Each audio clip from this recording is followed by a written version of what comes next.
On this episode, I have a conversation with brand strategist Heidi Pearson, and we talk about the importance of staying true to your own voice. Listen in. Welcome to today's episode of the Permission Slip podcast. I am your host, Nicole Morris. I am also the founder of Labels Be Gone, the author of the amazing, incredible, life-changing book, It's Not Me, It's You. Take Their Labels Off. I am beyond excited today to have our guest talking to us today. And today's topic is going to be, we are tired of tiptoeing. Okay, so we're going to talk a little bit about that. I have Miss Heidi Pearson joining us. Welcome, Heidi. Thank you for having me. Oh, thank you so much for being here. And I'm kicking it right off. I'm jumping right in. So I'm going to give the people who are getting familiar with the platform and Labels Be Gone, I'm going to give them a little background and then we're going to jump right in. Let's do it. Labels Be Gone. And now the furtherance of the brand, the Permission Slip, the podcast is really centered around giving people the permission to see themselves, to hear maybe what's been blocking you or holding you back, and then to undo all of that principle and undo all of that work, wherever that noise is coming from. And so each episode, we're going to have amazing guests who have transformative life experiences like Heidi on to share with us one of their perspectives on a particular topic. The reason why Heidi is so profoundly important to today's topic, and then I'm going to hand it to her to have her give you a little background about herself before we dive in, is because in order for Heidi and I to have this transformational conversation on this phone, the first thing that we had to do in order to stop tiptoeing around people was give ourselves permission to realize that it was happening in the first place. And so Heidi is the gift child behind everything that you see with Labels Be Gone. And everyone who she's connected with, everyone who she's connected me to has just been powerful. I'm going to stop rambling because I could just go on and on and on. Heidi, say hi to the people, talk to the people, tell them about yourself. Why Hello. having this conversation and all that jazz. Hello, Permission Slip audience. First, I just want to say to you, Nicole, it has been a joy, a complete joy to have your trust in me with your baby, and to build this brand with you. We have made some amazing strides. You have been a pleasure. You have been the consummate professional. You are a dream client or someone like me who um, allows freedom with myself, but also to have a client who recognizes that I need that runway to be the thought partner with you is so refreshing. It is a breath of fresh air, and I am just honored to be on this journey with you. Oh my gosh, that's amazing. So when me and Campy were talking today, and I said, we just gotta get out the way and let Heidi do her thing because you are masterful. And I want to tell you that I think what you do is it's beyond. And I think and you know this, right? So this is why we're coming here with tiptoeing because Yeah. when I reached out to you for help, you set some very firm boundaries up front about how the business, no, honestly though, how you wanted the business to run and us to grow together. Yes. And I could tell from that first conversation that might not necessarily have been new for you, but there was a different level of intention with Yes. self-protection That's right. around you saying that. And I could 100% respect that when you said that.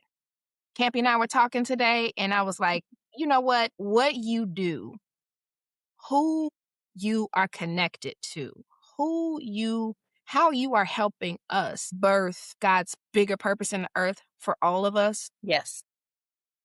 So it's a spiritual thing. And Absolutely. so we are I know I am equally grateful for you. I'm equally grateful. Here we go. Equally grateful to be able to tap in Yes. and for us to walk this journey together. So Absolutely. with that though, so because I think that jumps right into it. When you hear tired of tiptoeing, Yeah. what does that mean to you? I know what it means to me, but what did that mean to you when I said, "Can you do this? Can you have this talk with us?" So I have spent the last, 17 plus years um, in rooms where the stakes were very high. And that margin of error, especially for women who look like me, um, is razor thin. And public relations, marketing communications, all of the things surrounding mergers and acquisitions and being on teams in the between entertainment and politics and nonprofit and executive communications and all of those things. That's literally the art of crafting what you say and how you say it. So when we talk about chronic monitoring, I I get it. I didn't just do it personally. I was professionally trained to do that. And so that is what, you know, the essence of like the whole overarching concept of who I am and how tiptoeing creeps in and has crept in over the last 17 plus years. That's it in a nutshell. Was the tiptoeing see, because I think everywhere you go, there you are. Mhm. So the tiptoeing, it manifested itself professionally in a way that you could measure, Yeah, right? And that we could measure because we showed up in these spaces where we're oftentimes the only Black face in one of very few women, that's right. right? Sitting at these tables in these rooms. And so, and just having to constantly navigate those spaces, those rooms, those side comments, those how did you get here sort of things, there's a tiptoeing there that naturally happens because you have to protect your occupation. This is how I feed my family. Right. So I am naturally trained, like you said, trained into doing that because of the spaces that I'm navigating. But I think for me, I was trained into tiptoeing and how to hear that from growing up, Mm, walking into church rooms, right? absolutely. When I can only wear a skirt to church, Mhm. right? Mhm. I gotta wear a certain color stockings when I come. Yes. Or I can wear pants outside the sanctuary, but not in the sanctuary. Mhm. Mhm. Or growing up, even in my home, or actually, especially in my home, challenging environment. Dad was caught up in the crack epidemic, so not present. So all of the struggles that kind of come with that.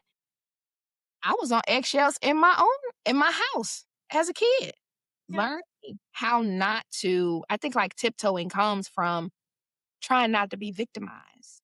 It's definitely culturally driven, it's community driven. When I say community, your family community, right? The familial community Yep.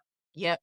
breeds that level of indoctrination, I guess is the proper word, because when you are kind of embedded in a community, you adopt Yes. patterns, behaviors.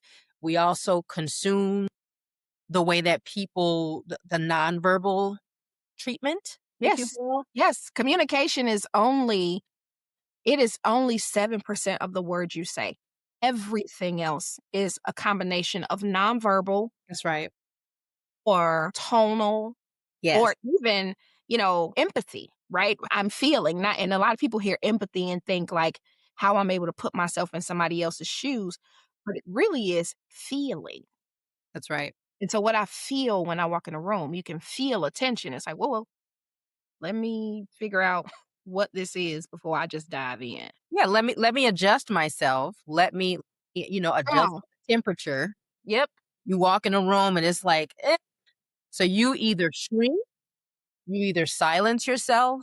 I mean, and as you do this growing up as a child in that kind of environment, you get professional at adjusting your own personal temperature to the vibration in the room for sure.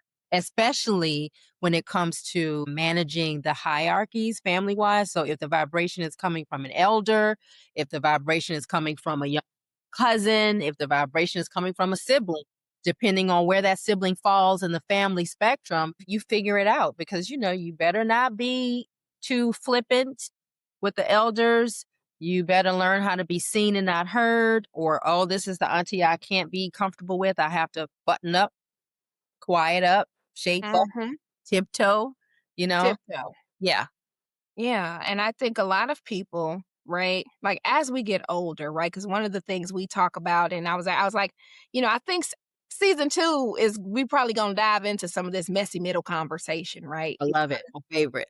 I think us, like you said, shrinking ourselves, muting ourselves, I think it makes the middle even messier. Yes. Because in that, and it goes back to the themes in the book, the whole Labels Be Gone platform and why we got the Permission Slip podcast. Yes. In that, we start playing roles that are not authentic to who we are or No, what's in that spirit. no. We're operating from muscles that were built by sheer necessity, Yep.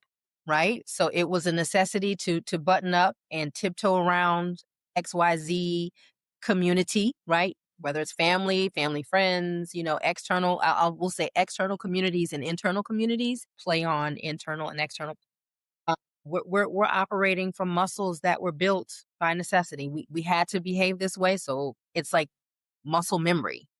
You activate based on what you've been exposed to. Yep. Oh, And like you said, like the internal cultural norms, because, and I want to dig into that a little bit, right? Because this whole take their labels off, right? It's yes, not me, it's you. yes, It's not just for me, and I know for you too. It's not just a Black woman conversation, although we're going to be able to empathize more with Black women. yes. But it is a conversation for white women and perfectionism, Mhm, right? Because mhm. and it's almost like I'm assuming, put myself in their shoes, um, that they're expected to be perfect because they have so much more access, That's right? right. And there's a struggle for that, and then how that shows up in microaggressions toward people That's right. who kinda take that away. There is a Asian conversation around exceptionalism, right? Mhm. There is probably a Eastern Asian impact around Absolutely, exceptionalism. There is a Latin, you know what I'm saying? So it absolutely, applies to everybody, and we have all sort of been trained to fit a narrative. absolutely.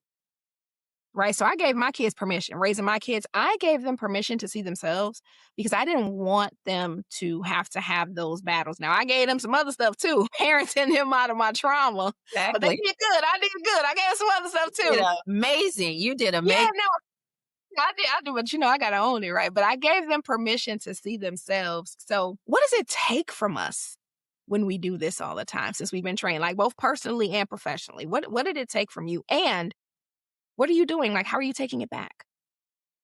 It takes from us our ability to edit, self-edit. Survival editing is a real thing.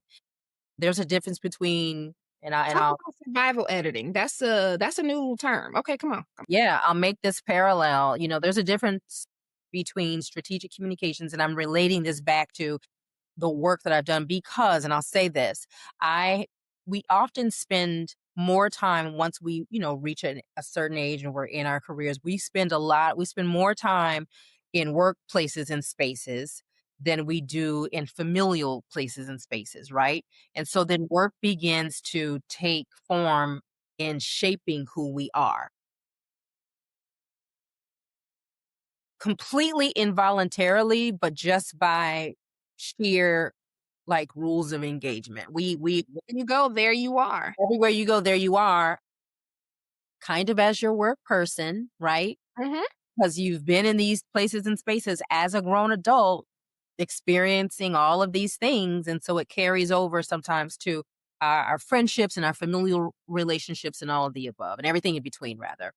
But there's a difference between strategic communications and survival editing. And this is something that, kind of twisted my mind when I knew I was going to do this podcast. One is a skill, the other is a survival mechanism where you wear a blazer or like a blouse. And you got your pumps on and your pencil skirt, and you So got it's almost like a blockade for your things it's that we don't want to impact us, or at least we're trying to limit it. it's a uniform, and it's a armor. It's a protection mechanism, right? In an agency life, I've learned that sometimes being the only Black woman in the room and the youngest on the teams, especially the teams that I worked on while I was there, mm, it meant calculating every word before it left my mouth, not because I wasn't confident, but because the room wasn't always safe. I learned on the fly. No one took the time to train me at those places and spaces. I They got didn't even know how to see you or respect that that was even part of your humanity in those spaces. It was almost the capitulation is yes, expected. yes. I got to work early. I left. I would sit in meetings and I would be surveying everyone in the room to understand better what I needed to do. Like, okay, do I need to mimic this? Do I need to pick up on that? Do I, respond to an email like this, but I kind of make it my own? I mean, down to even professional communication. That wasn't, I mean, they don't really teach you that in undergraduate. And the added layer of that is that if Well, I'm looking around at those examples and I mimic them yes, because I'm a Black woman, yes. I still have a risk of it being purported into aggressiveness or something else.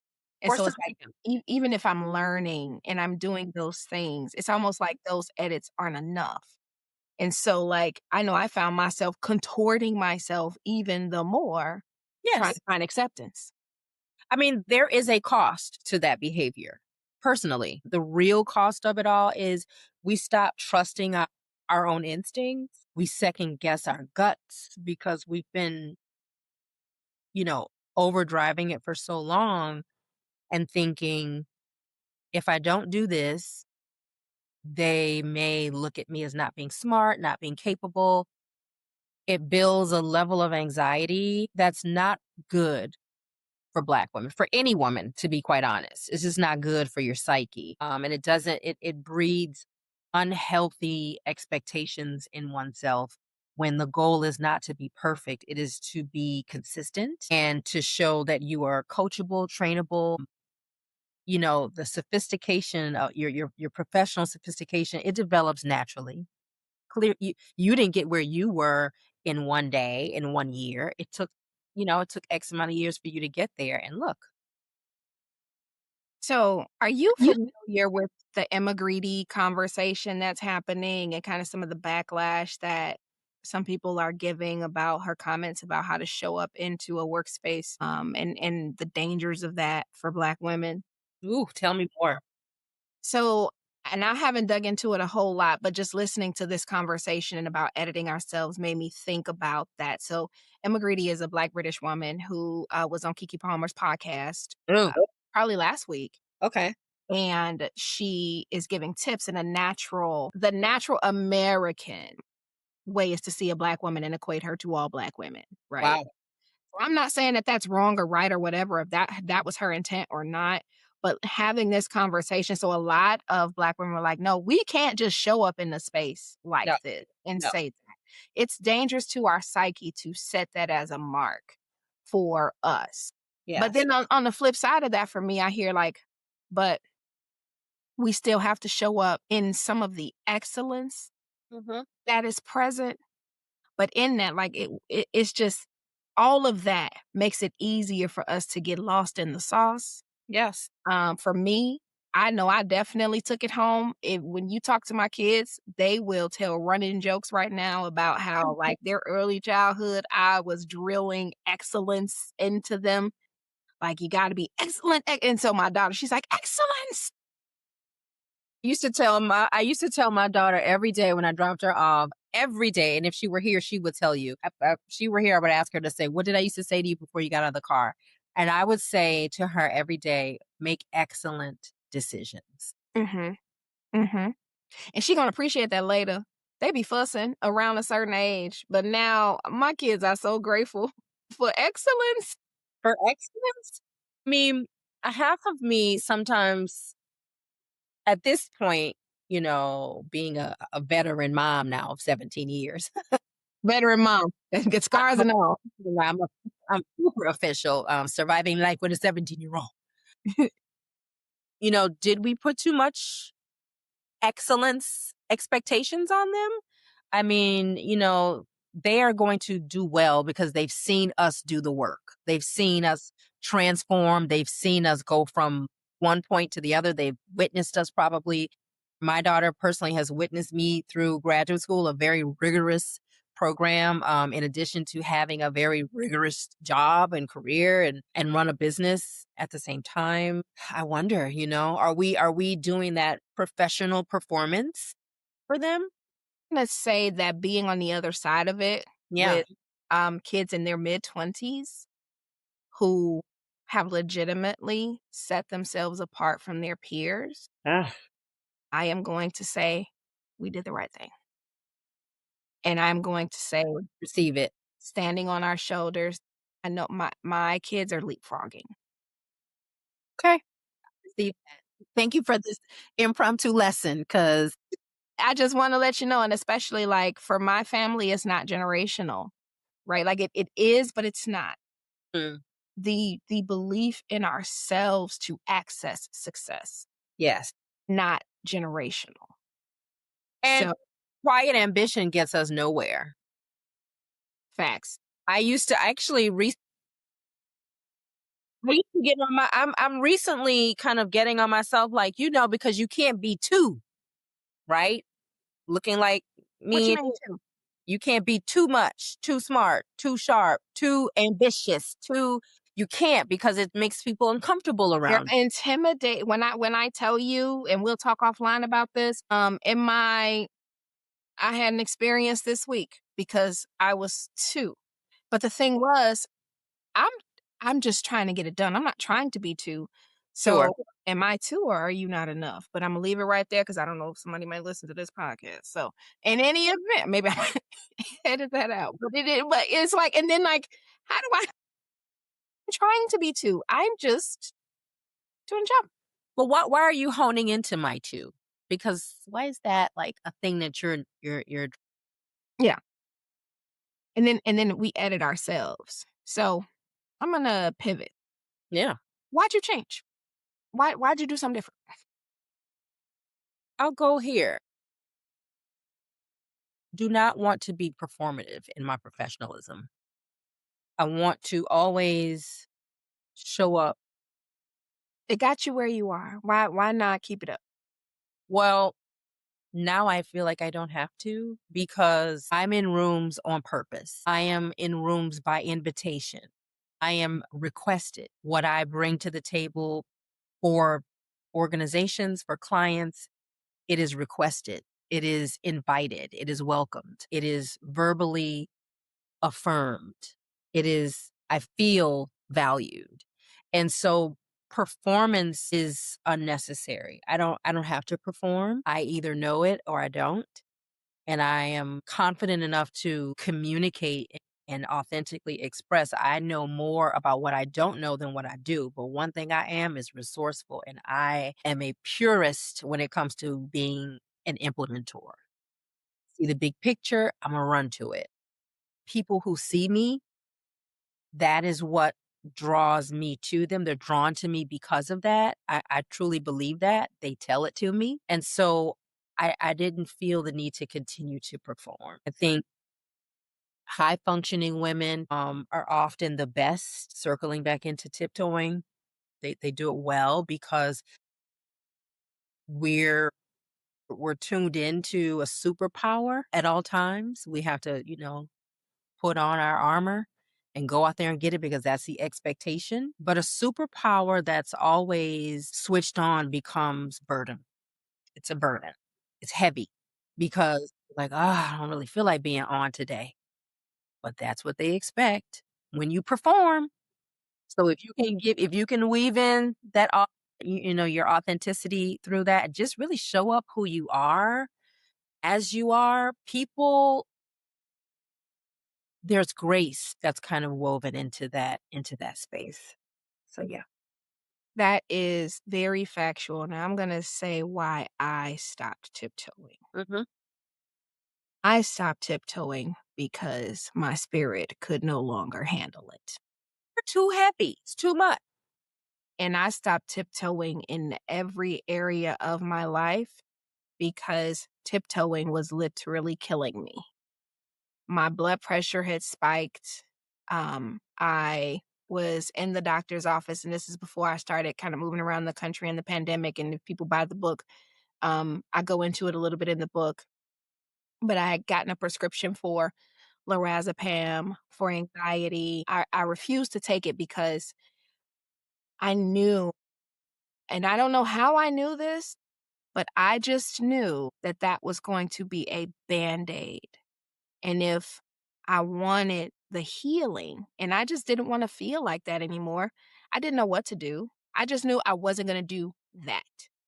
Mhm. And then, so I'm going back to the grace, right? Over the years after that, because that was in 2020, Okay. as I leaned more into self acceptance, I created the grace for myself. I Give yourself gave myself the grace. And then because I gave myself the grace, I showed up in the spaces with the expectation that I was going to be giving myself grace. And Mm. I still delivered in an excellent manner, whether at home or at work. It wasn't about, I'm sorry, at work, it was about excellence. At home, it was more about compassion and authenticity and healthy boundaries. Mhm.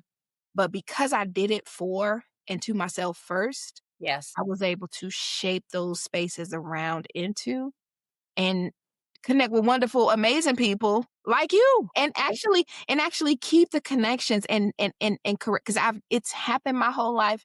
Can tell people stories. My husband is like, girl, you are the most connected, finished person I've ever met because over my life, it just has happened. And I for me, and this is why I think this podcast is so helpful and the book is so helpful.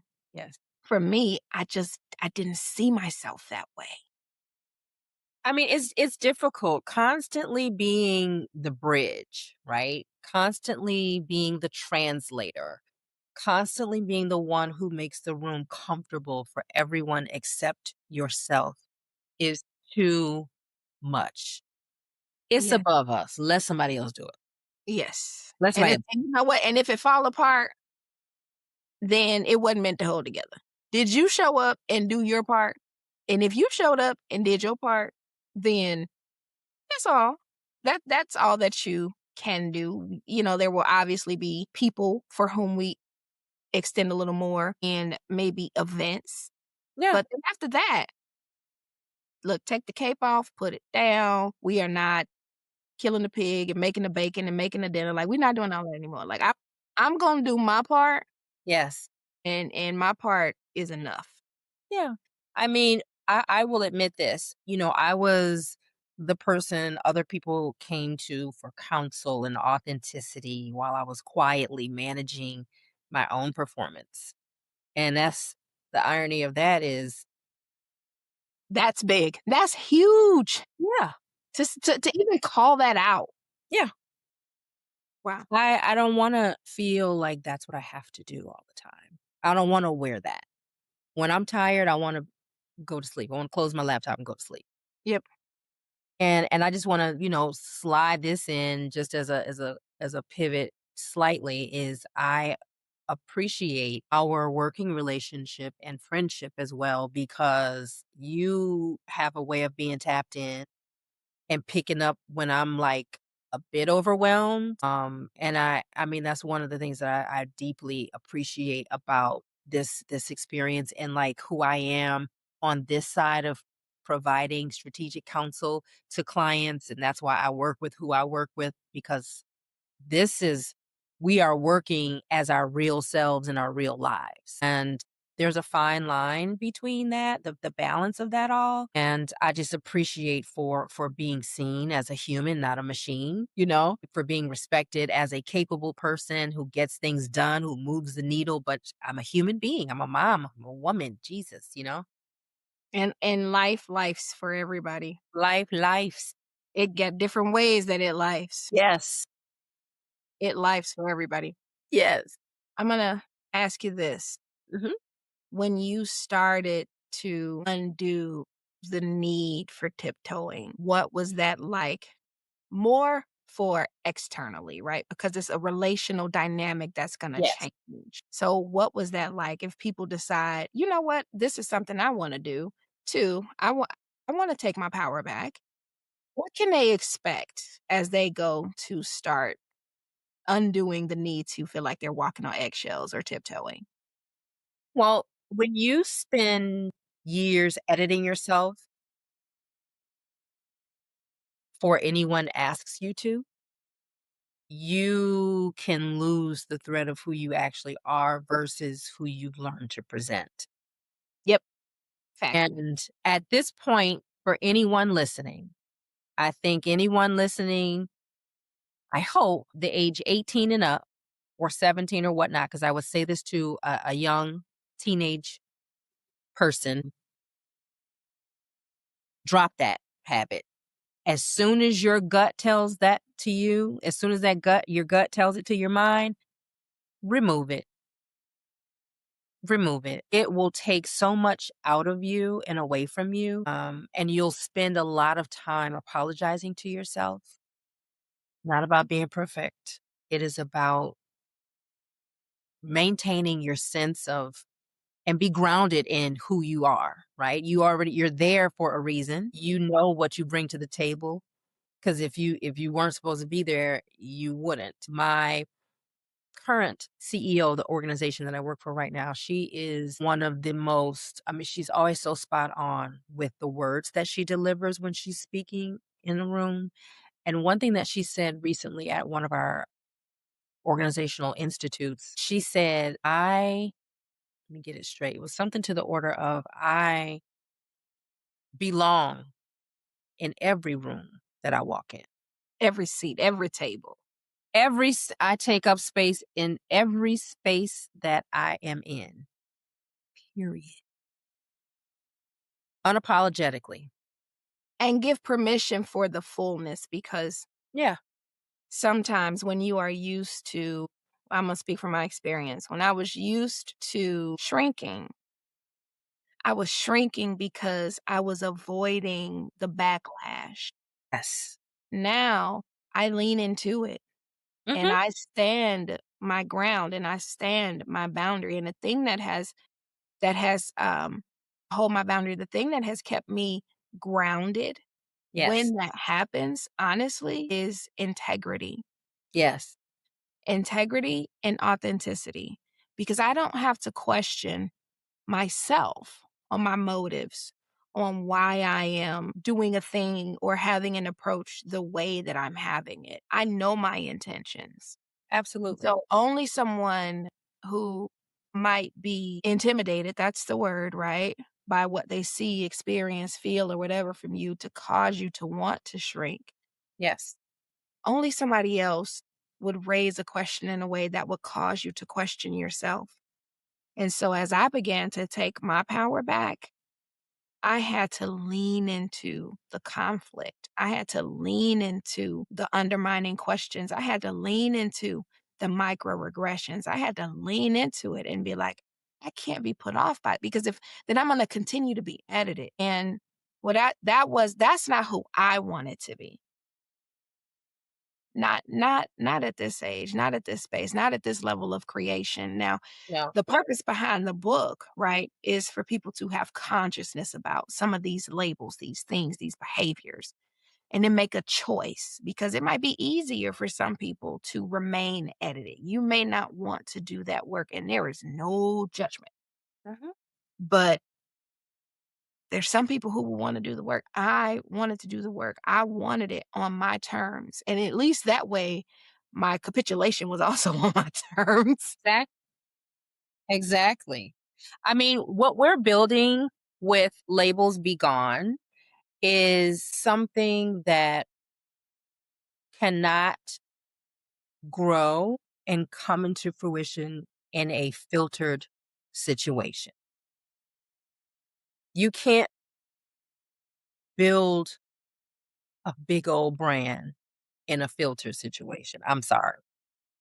But you know what? So I'm gonna give it right back to you, right? Because the way you live, like when I told you, like sometimes I'm gonna be, lit up, and then like on my downtime, I'm a bumpkin. And you like, girl, now we just being, but you give me the space though to me to authentically evolve, because there was a time when I was helping to build a church and I was upfront all the time. So when me being upfront all the time, I was always on, hair always done, makeup always on point, clothes always this, clothes always that.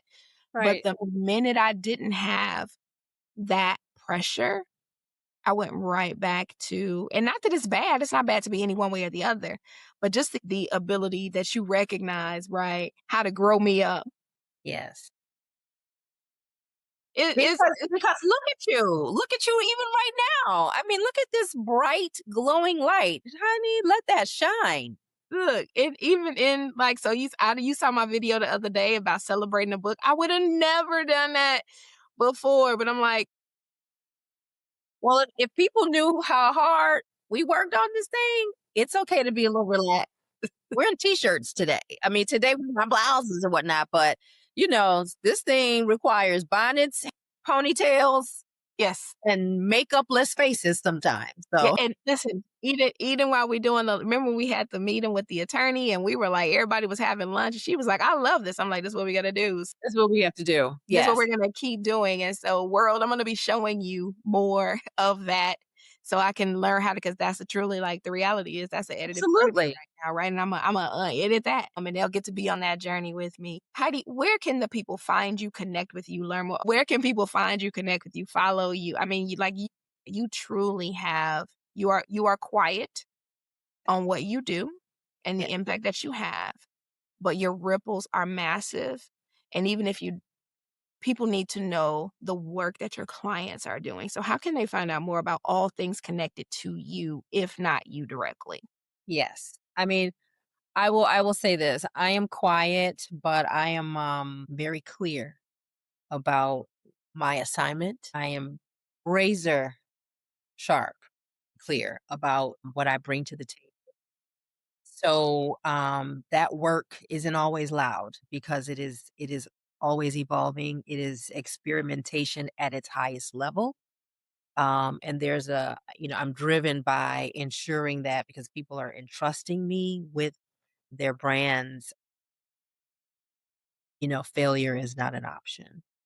So I will say you can find me on LinkedIn. You can find me on Instagram, which is one of my favorite platforms, or you can email me if you have questions and or would like a consultation, and or just get my advice about something at Heidi at Pearson. That's Heidi Heidi at Pearson PR Consulting.com. And I have a website, www.pprcstrategy. Awesome. Awesome. Okay, we're now we sharing, but just for a little bit. Okay. Just for a little bit. Just for a little bit. Everybody else, thank you so much. Thank you so much for tuning in. There's so much more to come with the permission slip and the conversations that we're going to continue to have with the entire Labels Be Gone brand. Remember, you can always get a copy of the book from me, labelsbegone.com. It's not me, it's you. Take their labels off. This is the first in a series of books where we are going to help people identify the areas in life where they have been editing themselves and decide if they want to take that power back. If you're ordering the book from me from labelsbegone.com, you get access to all three copies of the book type. So you get the physical copy, you get the ebook, and you will get the audio book later this year. That is only while we are in pre-orders. We go live with orders. Thank you everybody for like let's rank on Amazon already. I haven't even told people that we're going to be on Amazon, but we're live for actual order placement. But the Amazon orders won't start going out until the middle of May. So if you place your order now before May 16th, you get access to all 3 book copies and you get your books now, or you can go ahead and pre-order and wait for Amazon and just say, "Hey, I'll get it in May." But either way it goes, thank you so much for tuning in. Thank you for your attention. Thank you for trusting us with your spirit for this moment of time that we're here, and we will see you guys on the next episode. Thank you, Heidi. You're welcome. I'm so proud of you. Thank you. On the next episode of The Permission Slip. Either you're going to be a victim or you're going to be a creative. You're either going to create what you want or you're going to sit back and be passive and let it happen to you. So we're not doing that. And just as an advocate of